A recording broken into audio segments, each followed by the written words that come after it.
What I wish people knew about suicide is that referring to suicidality as attention seeking or a cry for help, as if that's a bad thing, doesn't make sense and it needs to stop. I really want to see people not rush to judgment, not rush to fix things for people, not want to come up with solutions, but just to actually listen to that person's feelings, emotions. I wish that people knew that it wasn't a selfish act if someone takes their own life. I wish people would know before taking their own life that they are loved, they are cared for. People do care for you. You just need to find those right people for you to support you getting through and riding those waves with you and standing alongside you. What I wish people knew about suicide was that if a person is grieving from the death of a suicide, they are not responsible. They need your help, your care, and your support.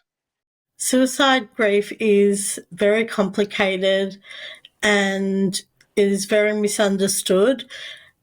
Suicide grief is unlike any other grieving death. People need to know that for many of us who are bereaved by suicide, we don't just get over it and move on as it's been long enough. It's a phrase I hear all too often.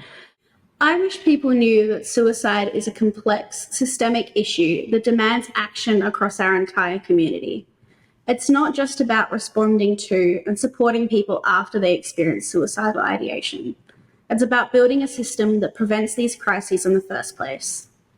Sometimes it feels like the only solution and the only answer present. And if we just all come together and acknowledge that, then I think we can try and have really deep, meaningful discussions about suicide and suicidality. We need the governments of Australia, federal and state, to act. We really need them to listen to those who live with suicide. With the right help, and that could be simply as much as asking for help, there's still a lot of light at the end of that tunnel, and we can push through and we can get back one day at a time, one step at a time. So how do we change the narrative in the space of suicide? For there is no growth or freedom if we close our eyes and hide. If we always do what we always done, we'll always get what we always got. If nothing changes, then nothing changes, and yet we need that change a lot.